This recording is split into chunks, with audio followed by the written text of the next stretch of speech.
Alors sur cette partie-là, on va rentrer un peu plus sur le côté administratif en tant que tel de votre stand et de votre point de vente. Les deux éléments qui vont être importants sur cette partie-là, c'est la gestion de votre stock et deuxièmement, la gestion de votre caisse. Donc les deux sont liés. C'est clair que nous, les deux vérités qu'on a sur un stand, c'est à la fois la véracité de votre stock et la véracité de votre caisse.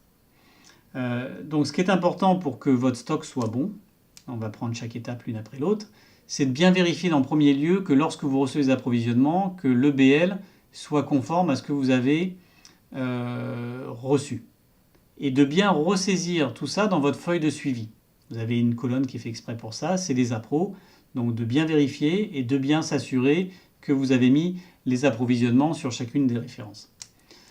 Deuxièmement, sur la gestion du stock, ce qui est très important, c'est de s'assurer qu'à chaque fois qu'on fait une vente, donc on sort une bouteille, qu'on ait bien mis le bâton qui correspond à la référence en question.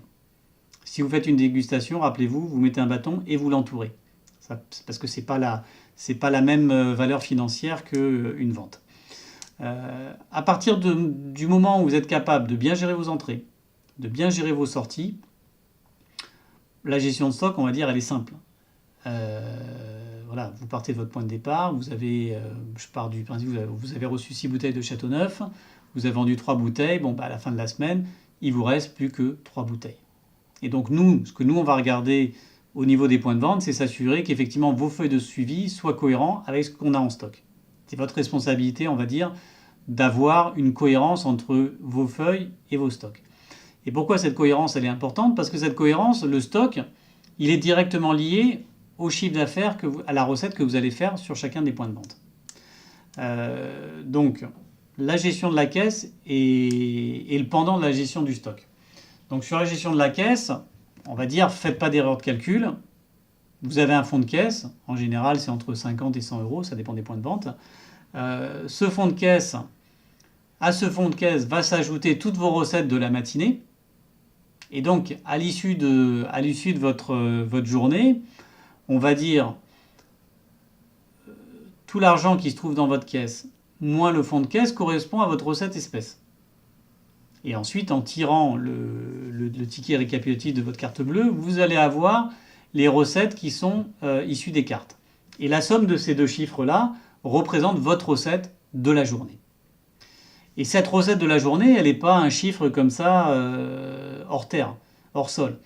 Cette recette, elle est liée quelque part, et de manière claire et nette, elle est liée à toutes les sorties que vous allez faire sur vos bouteilles de vin et sur vos stocks marchandises. Bon, l'avantage qu'on a, nous, sur notre métier, c'est qu'on est quand même, par rapport à d'autres métiers comme le poisson, la charcuterie, on ne vend pas au kilo, heureusement, on vend des bouteilles, des produits finis. Donc chaque bouteille a un prix. Vous avez vendu 3 bouteilles de Châteauneuf, ça fait 75 euros. C'est pas compliqué. Donc ça veut dire que le lien qui va se faire entre le stock et votre caisse, c'est qu'effectivement, tous les bâtons qui ont été répertoriés dans votre matinée doivent indiquer un chiffre d'affaires théorique. D'accord ? On va enlever de ça éventuellement les remises qu'on peut faire. Alors pour mémoire, les remises, vous mettez un petit ticket de 10% pour le commerçant, 10 points. Et idéalement, essayez de leur donner plutôt une bouteille. S'ils prennent 3 bouteilles, vous regardez ce que fait les 10%. Et si ces 10%, ça fait le prix d'une autre bouteille, vous lui donnez une bouteille, c'est parfait. Donc la remise qu'il faut identifier à chaque fois que vous en faites une. Bon, normalement, il y en a très peu. Hein, c'est extrêmement rare. C'est que les commerçants qui vont demander une remise. Ou alors, on est sur des très grosses commandes. Et donc là, effectivement, on est sur une autre logique et on en parlera. Ça peut être des mariages, mais ça se fait en général pas sur le moment. Donc ce chiffre théorique que vous allez avoir à partir de vos bâtons qui sont sur votre feuille de suivi vous donne une indication du chiffre théorique de ce que vous avez sorti. Et à côté de ça, vous allez avoir votre recette qu'on a fait tout à l'heure, qui correspond à ce qui s'est rajouté à votre fonds de caisse en espèces, plus le ticket récapitulatif de la carte bleue. Donc ça correspond à votre recette réelle. Et donc la logique veut que la recette réelle corresponde à votre recette théorique moins les remises potentielles que vous avez pu faire. D'accord ? Donc c'est là où il faudra être attentif. Donc là, les deux erreurs qu'on peut faire, c'est en général, c'est de ne pas forcément écrire de ne pas mettre le bâton qui va bien. Donc ça, c'est fréquent. Donc en général, la recette théorique est inférieure à la recette réelle. C'est en général une erreur qui est assez facile qui peut se produire assez facilement. Donc après, suivant le niveau d'erreur, vous verrez, si c'est 9,50, vous savez que c'est une bouteille dans ces zones-là. Si c'est un peu plus, donc ça veut dire que vous avez fait plusieurs erreurs. Et donc là, ça doit vous alerter sur le fait que vous avez dû louper quelques bâtons dans la matinée. Donc, faites un petit contrôle la fois d'après ou identifiez qu'effectivement vous avez un écart et donc il y aura des bouteilles à aller chercher qui n'ont pas été notées. Et donc ça sera votre responsabilité de bien regarder sur le jour de semaine qui suit, d'aller retrouver les bouteilles qui n'ont pas été notées. Si c'est cohérent, si vous êtes à peu près cohérent si vous êtes cohérent entre vos recettes théoriques, moins les remises, avec votre caisse, c'est parfait. Donc là, vous n'avez pas à chercher plus loin. Si jamais votre recette caisse est plus basse que la recette théorique, bon là effectivement on a un petit souci qui est un peu plus grave, qui est un peu plus gênant. Ça se produit quand même très rarement. On va dire que c'est pas bon signe en général. Ça veut dire que là, il y a quelque chose qui s'est passé qui est pas net. C'est-à-dire que soit quelqu'un a tapé dans la caisse. Et donc là, c'est un petit souci. Donc là, dans ce cas-là, effectivement, on sera extrêmement attentif, on regardera ce qui s'est passé, parce que c'est pas des bons indicateurs. Voilà. Donc, pour revenir donc sur l'administration, donc nous, on vous invite à être très attentif sur le stock, de bien regarder votre caisse, de bien vous assurer à la fin de chaque marché de faire votre recette caisse. Pour moi, la première vérité, c'est la recette caisse. C'est elle qui va déterminer votre recette à la fin de la journée. Parce que, par expérience, on fait souvent des erreurs sur les bâtons. On peut oublier facilement un bâton. Donc la recette caisse, c'est le meilleur indicateur. C'est pour ça que je vous demande à la fin de chaque marché, faites votre recette caisse.